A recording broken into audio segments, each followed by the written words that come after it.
नमस्कार दोस्तों, मैं हूं संतोष पाठक और आप लोग देखना शुरू कर चुके हैं संतोष पाठक ऑफिशियल यूट्यूब प्लेटफॉर्म। बिहार में पिछले कुछ दिनों से विपक्षी महागठबंधन या यूं कह लीजिए कि इंडिया गठबंधन में जो बवाल मचा हुआ था, जो हंगामा मचा हुआ था, वो अब थमता हुआ नजर आ रहा है और बड़े नेताओं के आपस में मिल बैठने के बाद अब मामला सुलझता हुआ नजर आ रहा है। और इससे एक बार फिर से वही बात साबित होती है कि अगर बड़े नेता चाह लेते या पहले से बड़े नेता समझौते के किसी फॉर्मूले पर पहुंचने के लिए तैयार हो जाते तो शायद बवाल इतना ज्यादा बढ़ता नहीं और विधानसभा चुनाव के चुनावी मैदान में जो एनडीए गठबंधन शुरुआती दौर में विपक्षी इंडिया गठबंधन के मुकाबले बढ़त बनाता हुआ नजर आ रहा है, इस तरह का बढ़त बनाता हुआ नजर आता नहीं है। कहते हैं ना, देर आया दुरुस्त आया। तो राहुल गांधी ने इनिशिएटिव लिया। राहुल गांधी ने केसी वेणुगोपाल को सीधे तेजस्वी यादव से बात करने को कहा। केसी वेणुगोपाल और तेजस्वी यादव के बीच बातचीत हुई। उसके बाद राहुल गांधी के दूत के तौर पर राजस्थान के पूर्व मुख्यमंत्री अशोक गहलोत गए। जादूगर भी कहा जाता है उनको। और अशोक गहलोत ने सीधे जाकर 1-to-1 मुलाकात की। किसके साथ? लालू यादव के साथ, तेजस्वी यादव के साथ, राबड़ी देवी के साथ। और अब ये पूरा मामला सुलझता हुआ नजर आ रहा है। बंद कमरे की बैठक में कुछ फैसले किए गए, बंद कमरे की बैठक में बातचीत की गई और बातचीत के बाद दोनों ही पक्षों की तरफ से ये बयान दिया गया कि वो संतुष्ट है। और कल एक बड़ी प्रेस कॉन्फ्रेंस होने जा रही है जिसमें इंडिया गठबंधन के तमाम नेता मौजूद रहेंगे। राष्ट्रीय जनता दल के नेता भी मौजूद रहेंगे, कांग्रेस पार्टी के नेता मौजूद रहेंगे, सीपीआई माले, सीपीएम, सीपीआई और वीआईपी के नेता मौजूद रहेंगे। और सूत्र ये बता रहे हैं कि इस बैठक में इंडिया गठबंधन की तरफ से तेजस्वी यादव को मुख्यमंत्री पद का उम्मीदवार घोषित किया जा सकता है। और अगर ऐसा हुआ तो पहले राउंड में जो इंडिया गठबंधन एनडीए गठबंधन से पिछड़ता हुआ नजर आ रहा था, दूसरे राउंड में वो इंडिया गठबंधन बढ़त बढ़ाता हुआ नजर आएगा। क्यों? क्योंकि उसके बाद इंडिया गठबंधन ये कहता हुआ नजर आएगा कि देखिए, हमारी बारात का दूल्हा तो तैयार है। अगर बिहार की जनता हमें बहुमत देती है तो तेजस्वी यादव मुख्यमंत्री बनेंगे, लेकिन आपकी बारात का दूल्हा कौन है? क्योंकि जो अभी दूल्हा बना हुआ है, सेहरा पहनकर बैठा हुआ है, उन नीतीश कुमार को तो एनडीए गठबंधन ने, अमित शाह ने अभी तक मुख्यमंत्री पद का दावेदार उम्मीदवार घोषित नहीं किया है। तो सेकेंड राउंड में इंडिया गठबंधन बढ़त बनाता हुआ नजर आएगा। लेकिन ये बढ़त बनी कैसे? जादूगर ने क्या कमाल कर दिया? और अशोक गहलोत की यादव परिवार के साथ मुलाकात के बाद किस तरह की चीजें निकलकर सामने आई, आपके स्क्रीन पर सबसे पहले मैं एक तस्वीर दिखा रहा हूं। बंद कमरे की बैठक, कृष्णा अल्लावरू भी साथ गए थे, राहुल गांधी के करीबी नेता, बिहार के प्रभारी। लेकिन ये कहा गया कि उनकी एक टसल है, ईगो क्लैश हो गया है और शायद हो सकता है कि लालू यादव, तेजस्वी यादव उनसे बात करने को तैयार ना हो। आपके स्क्रीन पर बंद कमरे की बैठक की तस्वीर मैं दिखा रहा हूं। इसमें आपको लालू यादव नजर आ रहे हैं, राष्ट्रीय जनता दल के राष्ट्रीय अध्यक्ष, बिहार के पूर्व मुख्यमंत्री। इसमें आपको राबड़ी देवी नजर आ रही होंगी, बिहार की पूर्व मुख्यमंत्री। और इसमें आपको तेजस्वी यादव भी नजर आ रहे होंगे, जिनके रिश्ते पिछले कुछ दिनों में कांग्रेस से ज्यादा सीटों की डिमांड के कारण वो असहज हो रहे थे। पिछले कई दिनों से वो घर से भी नहीं निकले। आज उन्होंने प्रेस कॉन्फ्रेंस की, आगे बताऊंगा क्या क्या कहा। लेकिन इस बंद कमरे की बैठक में अशोक गहलोत ने लालू यादव, राबड़ी देवी, तेजस्वी यादव तीनों को कन्विंस करने की कोशिश की, तीनों को मनाने की कोशिश की। और इस तस्वीर में आप देखिए कि इसमें कृष्णा अल्लावरू नजर नहीं आ रहे होंगे, जबकि कृष्णा अल्लावरू भी अशोक गहलोत के साथ गए थे। तो बंद कमरे की बैठक में और कोई नहीं है, सिर्फ जादूगर कहे जाने वाले, जादूगर माने जाने वाले अशोक गहलोत ही उस बंद कमरे की बैठक में मौजूद थे। और उसके बाद बाहर आकर एक तस्वीर भी खिंचवाई गई। इस तस्वीर में आपको तेजस्वी यादव के अलावा अन्य कई नेता भी नजर आ रहे होंगे और वहीं अशोक गहलोत के अलावा कांग्रेस की तरफ से कृष्णा अल्लावरू भी नजर आ रहे होंगे। लेकिन ये तस्वीर से ज्यादा वो पहले वाली तस्वीर जो बंद कमरे की बैठक में अशोक गहलोत अकेले यादव परिवार के तीनों धनुर्धरों से या योद्धाओं से बात करते हुए नजर आए। और बंद कमरे की इस बैठक में एक बड़ा प्लान बन गया। बताया जा रहा है कि कल की प्रेस कॉन्फ्रेंस में तेजस्वी यादव को मुख्यमंत्री पद का उम्मीदवार तो घोषित किया ही जाएगा। उसके बाद अब देश के प्रधानमंत्री नरेंद्र मोदी से सीधा मुकाबला करने के लिए एक बार फिर से राहुल गांधी बिहार की सड़कों पर उतरने जा रहे हैं। नरेंद्र मोदी साहब भी चुनावी कार्यक्रम करने जा रहे हैं। और अब राहुल गांधी भी छठ के बाद ये माना जा रहा है कि 25 अक्टूबर के बाद जो है ये चुनावी कार्यक्रम में उतर सकते हैं। जोरदार रैलियां होंगी। नॉर्थ बिहार के अलग अलग जिलों में राहुल गांधी जोरदार रैलियां करते हुए नजर आएंगे। यानी प्रधानमंत्री नरेंद्र मोदी का सीधा मुकाबला वो बिहार के चुनावी मैदान में करते हुए नजर आएंगे। हालांकि थोड़ी सी देरी तो हो गई, लेकिन जो विवाद बना और जो कुछ सीटों पर फ्रेंडली फाइट की बात कही जा रही है, अशोक गहलोत ऐसा लगता है कि इस मामले को भी उन्होंने एक तरह से सुलझा लिया। और कैसे सुलझा लिया उन्होंने, क्योंकि मुलाकात के बाद मुलाकात की तस्वीरों को शेयर करते हुए अशोक गहलोत ने बाकायदा सोशल मीडिया पर यह लिखा कि आज एआईसीसी बिहार प्रभारी अल्लाह वरू के साथ श्री लालू प्रसाद यादव एवं श्री तेजस्वी यादव के साथ बेहद सकारात्मक मुलाकात हुई। बिहार में इंडिया गठबंधन पूरी तरह एकजुट है एवं मजबूती से चुनाव लड़ रहा है। कल महागठबंधन की प्रेस कॉन्फ्रेंस में पूरी स्थिति साफ हो जाएगी। यानी कल महागठबंधन की प्रेस कॉन्फ्रेंस होने जा रही है। बिहार में आगे अशोक गहलोत क्या लिख रहे हैं कि बिहार में भाजपा द्वारा महागठबंधन में फूट डालने व माहौल खराब करने के उद्देश्य से प्रायोजित कैंपेन चलाया गया। ऐसा माहौल बना दिया गया जैसे कि महागठबंधन में आपस में फूट डल गई है। और जो फ्रेंडली फाइट की बात कही जा रही है, हालांकि चुनाव में फ्रेंडली फाइट तो कोई कुछ होता नहीं है, लेकिन उसको भी अशोक गहलोत जस्टिफाई कर रहे हैं। ऐसा लग रहा है कि शायद दोनों ही पक्ष ये इस बात पर सहमत हो गए कि ठीक है, कुछ सीटों पर जो फ्रेंडली फाइट हो रही है वो होने देते हैं, बाकी सीटों पर मिलकर जोरदार तरीके से लड़ते हैं। तो अशोक गहलोत आगे कहते हुए नजर आ रहे हैं कि 243 सीटों में से 5-7 सीटों पर स्थानीय नेताओं एवं समीकरणों के कारण कई बार फ्रेंडली फाइट जैसी परिस्थिति बन जाती है।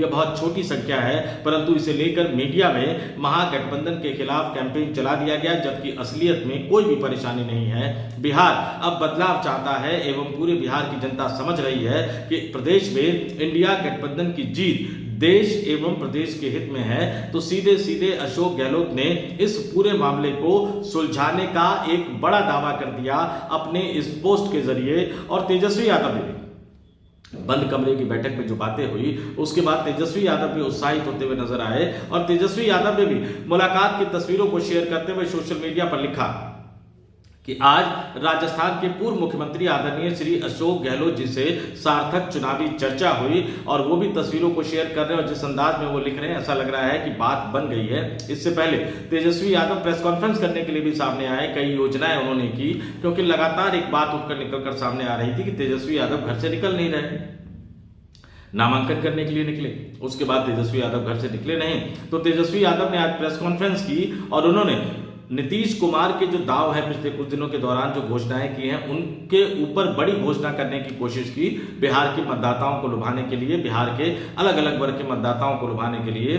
और उन्होंने जीविका को स्थायी कर उन्हें सरकारी कर्मचारी का दर्जा देकर उनको 30,000 रुपए प्रतिमाह वेतन देने का वादा किया। जीविका समूह की दीदियों द्वारा लिए गए लोन के ब्याज को माफ करने का वादा किया। जीविका समूह की दीदियों को 2 वर्ष तक ब्याज मुक्त ऋण देने का ऐलान किया। और इसके साथ ही जीविका समूह की दीदियों को अन्य सरकारी कार्यों के निष्पादन के लिए प्रतिमाह 2,000 रुपए का भत्ता दिए जाने का भी ऐलान किया। 5 लाख का बीमा कराए जाने का ऐलान किया। और इसके साथ ही CLF, BO एवं समूह के अध्यक्ष एवं कोषाध्यक्ष को भी माननीय दिए जाने का, यानी मानदेय, माफ कीजिएगा, मानदेय दिए जाने का ऐलान किया। लेकिन जब पत्रकारों ने उनसे सवाल पूछा इंडिया गठबंधन में हो रहे बवाल को लेकर, इंडिया गठबंधन में चल रहे हंगामे को लेकर, तो तेजस्वी यादव उसके जवाब में इतना ही कहते हुए नजर आए कि कल सब कुछ इस पर विस्तार से जवाब देंगे, कल सब कुछ ठीक हो जाएगा।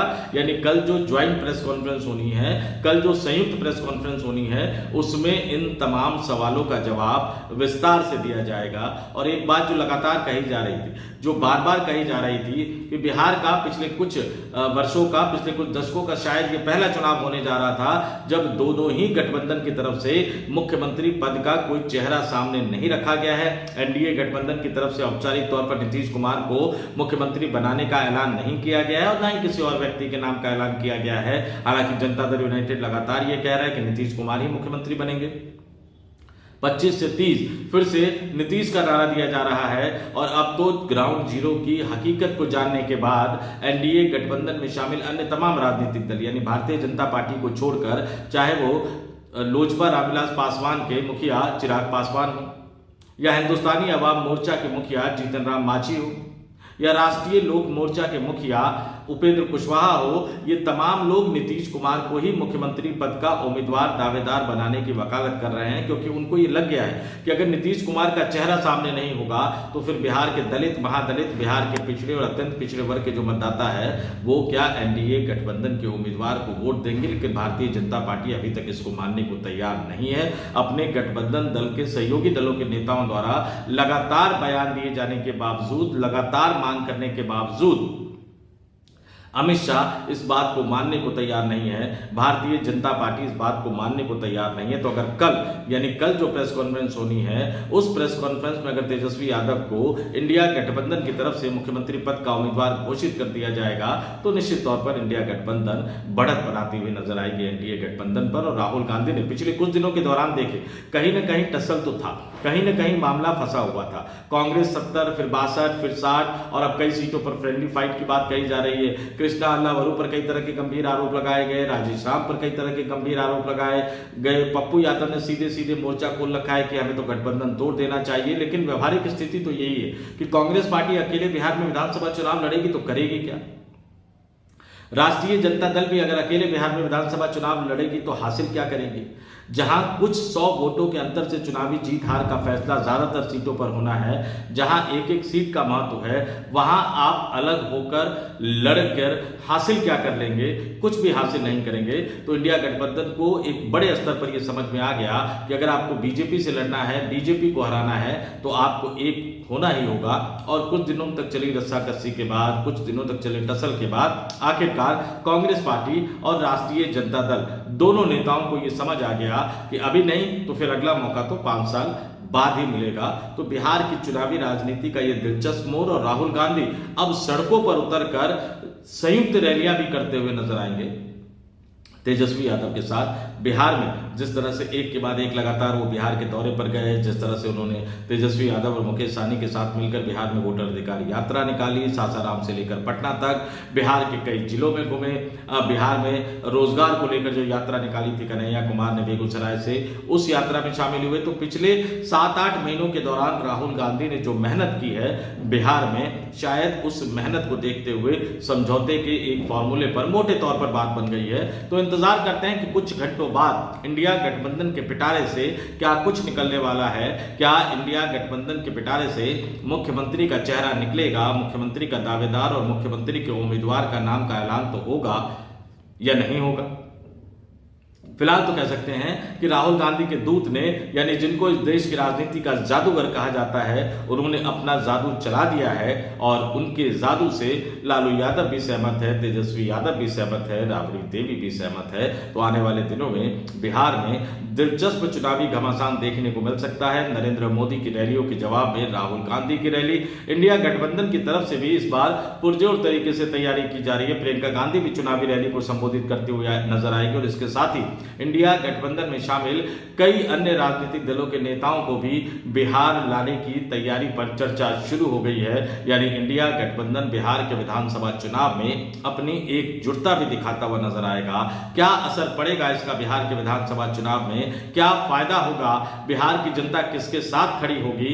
ये तो 6 नवंबर 121 सीटों पर चुनाव, 11 नवंबर 122 सीटों पर चुनाव और नतीजा 14 नवंबर को ही पता लग पाएगा कि बिहार की जनता ने अगले 5 वर्षों के लिए किसको चुना है, किस गठबंधन को चुना है। ये मैं जानबूझकर नहीं कह रहा, क्योंकि इससे पहले बिहार की जनता ने किसी गठबंधन को चुना लेकिन नीतीश कुमार पाला बदलकर दूसरी तरफ चले गए। तो इसलिए मैं कह रहा हूं कि किस नेता को चुना, क्योंकि बार बार इस बात के संकेत दिए जा रहे हैं कि कहीं ऐसा तो नहीं कि विधानसभा चुनाव के बाद नीतीश कुमार साहब का मन एक बार फिर से डोलता हुआ नजर आए, नीतीश कुमार साहब का मन एक बार फिर से बदलता हुआ नजर आए। इंतजार करते हैं कल की प्रेस कॉन्फ्रेंस का। कल की प्रेस कॉन्फ्रेंस से क्या कुछ निकलकर सामने आएगा। जाते जाते आपसे अपील करूंगा, वीडियो पसंद आया तो लाइक कीजिएगा, शेयर कीजिएगा, 2-4 लोगों तक पहुंचा दीजिएगा। कमेंट करके जरूर बताइएगा कि आपको यह वीडियो कैसा लगा और बिहार की दिलचस्प होती चुनावी लड़ाई को लेकर आपका क्या मानना है। तेजस्वी यादव को मुख्यमंत्री पद का उम्मीदवार घोषित किया जाएगा या नहीं किया जाएगा, इसको लेकर आपका क्या मानना है। और क्या वाकई अगर तेजस्वी को सीएम पद का चेहरा घोषित कर दिया जाता है तो क्या इंडिया गठबंधन एनडीए पर बढ़त बनाता हुआ नजर आएगा, इसको लेकर आपका क्या मानना है, कमेंट करके जरूर बताइएगा। जाते जाते आपसे अपील करूंगा कि अगर आप नए दर्शक के तौर पर हमारे साथ जुड़े हैं तो संतोष पाठक ऑफिशियल यूट्यूब प्लेटफॉर्म को सब्सक्राइब भी जरूर कर लीजिएगा और मेंबर के तौर पर अगर ज्वाइन कर सके तो हमारे प्लेटफॉर्म को ज्वाइन भी कर लीजिएगा। तो इस वीडियो में इतना ही। मुझे यानी संतोष पाठक को दीजिए इजाजत। आप तमाम लोग देखते रहिए संतोष पाठक ऑफिशियल यूट्यूब प्लेटफॉर्म। नमस्कार।